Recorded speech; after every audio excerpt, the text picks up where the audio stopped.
Ready to go outside, Ziz? Go out to the gardens and go do those things?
Hey, good morning everybody. Welcome back to One Seed, One World.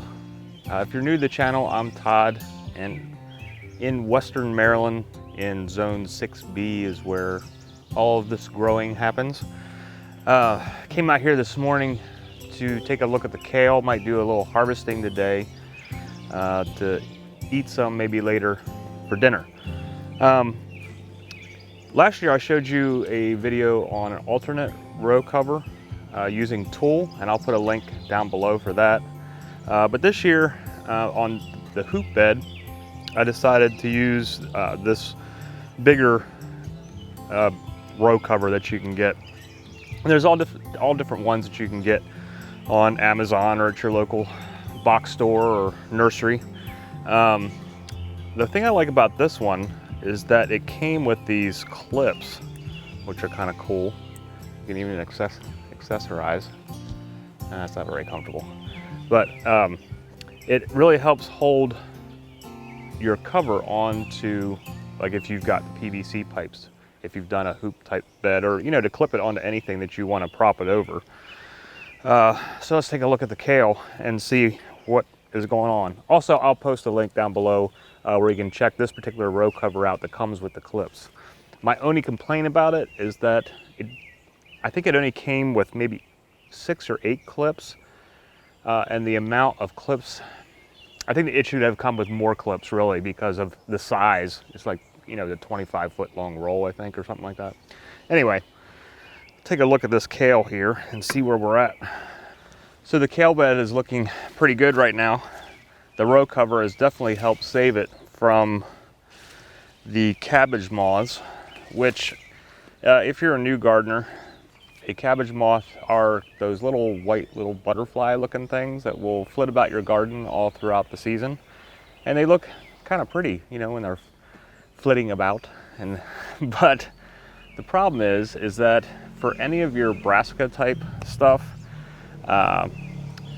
like, your cabbages, your broccoli, your Brussels sprouts, kale, kohlrabi, they love those and will get in your plants, lay eggs, and then when you go to harvest, the eggs hatch and have eaten, the larva will go through and eat all of your crop. I've had it happen more than one time.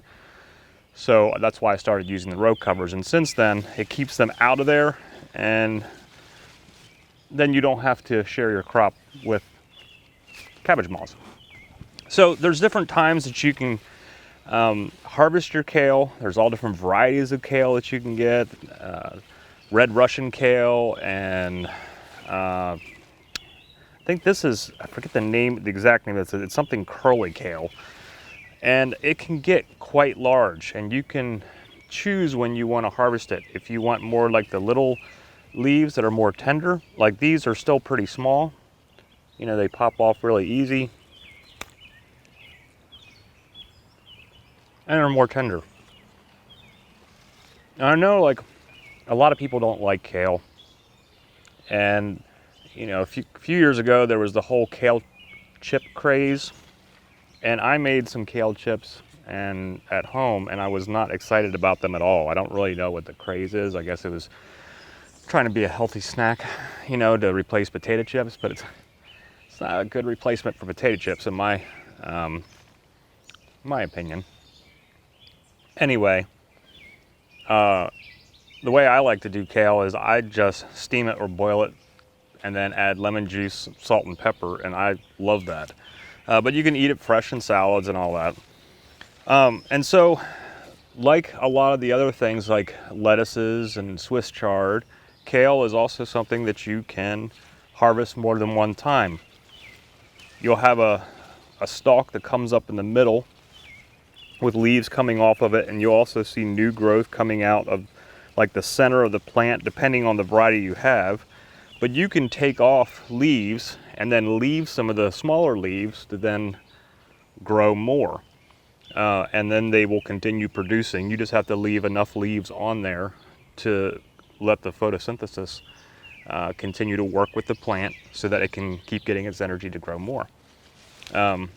But it also depends on when you want to harvest it. You can let it go until it gets really big leaves, or you can harvest the young tender ones, or you can do it somewhere in between. It's very versatile with harvesting, and it will continue to put off. Kale's also very cold hardy, so if you can plant this, succession plant it. You can plant some in the spring to harvest throughout the summer. You can plant more in the summer and harvest it out in the fall. And if you do a cover over it, depending on what zone you're in and how harsh your winters are, you could actually grow this throughout the winter. Like what I do in the wintertime with my hoop bed is I will exchange this particular row cover with a plastic cover, and it helps hold the heat in, kind of protects it from like the real heavy frost. And you could, sometimes even get kale into January or later, depending on how harsh your winter is. So something to just keep in mind, if you want a leafy green and want to keep growing things, kale is one of those colder, hardy plants that you can work with and continue to grow as long as you give it enough protection. So I think I'm going to harvest some of this today, and we'll eat some of this either for lunch or for dinner tonight. So we'll see how that goes. But this is the one of my beds that has done really well this year so far. Down here on the end, if you can see those a little bit, I've got kohlrabi growing. There were some free seeds I got from Baker Creek. I have never grown kohlrabi before, so I'm interested to see how they do, but they're not ready yet. Got to wait for the bulbs to fill out. So I planted these, I think these are Lincoln peas. These are a bush variety, so they don't really need trellising. You can trellis bush style peas some, because they do tend to kind of flop over a little bit, but I didn't put any trellising on these. They're doing okay.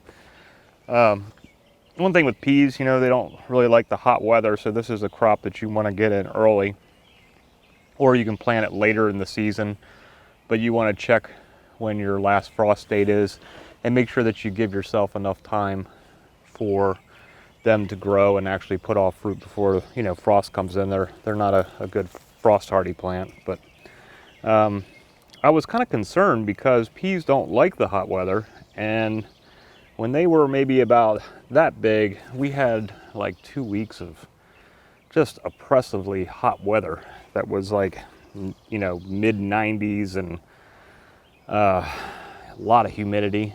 But after that, we had a good heavy rainstorm come through, and then the temperatures dropped down into like the high 70s, and it's been beautiful for the last couple of weeks.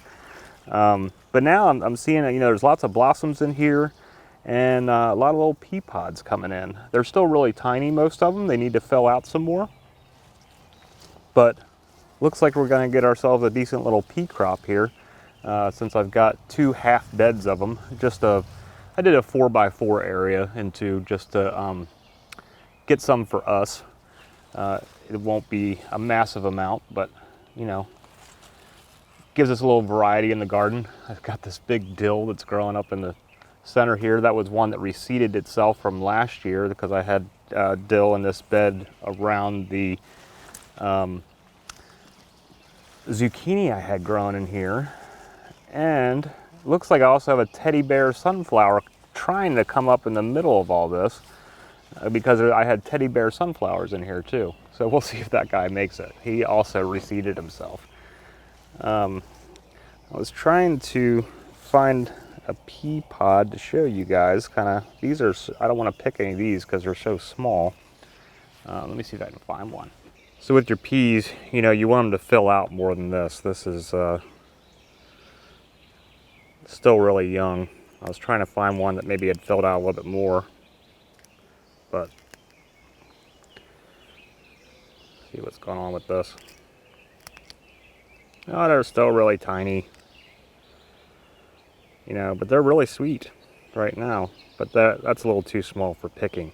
When you're picking your peas, you want them to fill out some, but you don't want to wait too long because then they kind of get a little tougher and less sweet, or sometimes they even get a little bitter if you let them go too long. So you know, if you're growing peas, just watch your pods, and you can see the peas inside and kind of feel them until they get to that optimal point. But these little baby guys. So I'm gonna eat these. Dogs like them too. So I'm still so far behind of where I thought I was gonna be by this time of the season. With all the other projects going on, building the new chicken run, which is taking way longer than I had anticipated.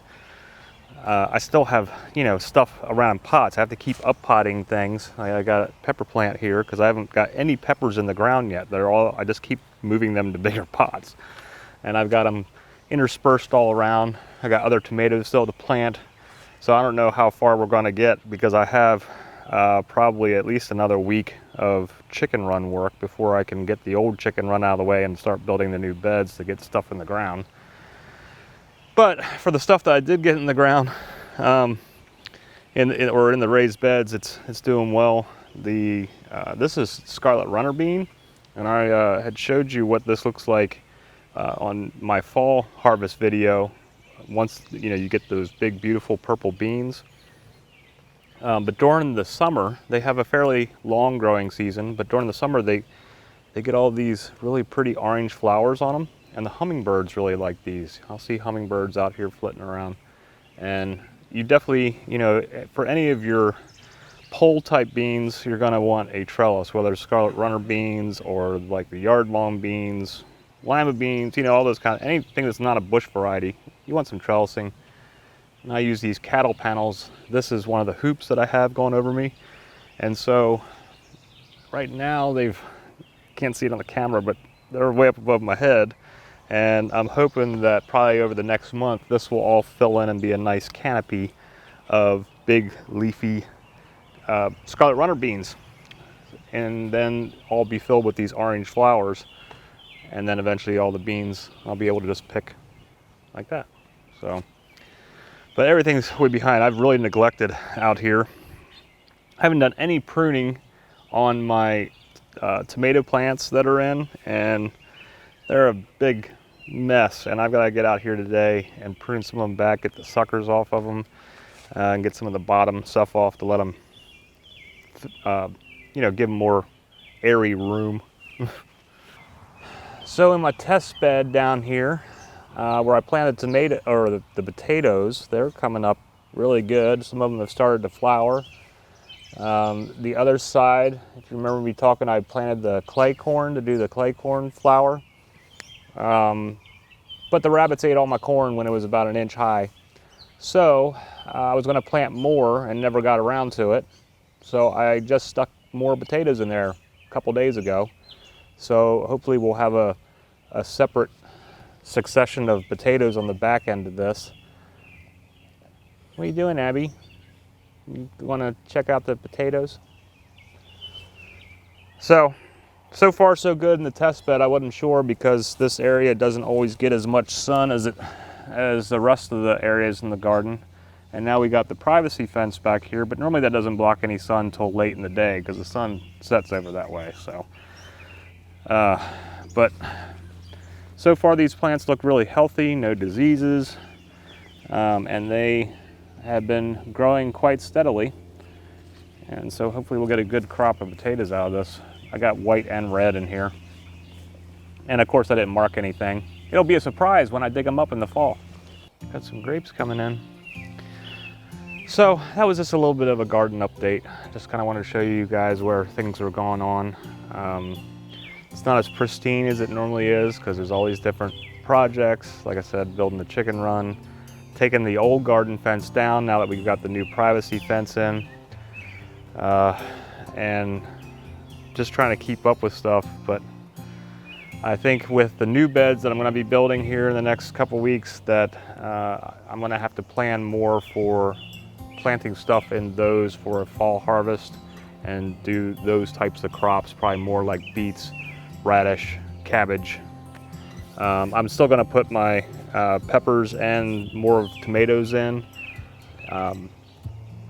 but in the meantime I'm going to pot them so that they can continue to grow and kind of keep up with the other plants, and that way I can still get a harvest out of those. Because I think if I keep them in the smaller pots for too long, they're going to get root bound, or they'll just take too long to take off to really get anything out of them before September or October comes, when you start having more problems with frost in our area. So thanks for stopping by and checking out another video. I know there was nothing overly specific with this video. A lot of times I try to focus on certain things to provide information and stuff to you guys, but sometimes we just do these garden update videos. So thanks for stopping by. I hope you subscribe to the channel, and whatever's going on in your neck of the woods, I hope it is going fantastic for you guys with your gardens and your projects and whatever it is that you're doing. Hope you have a fantastic day, and we will see you soon. Have a great day. Namaste.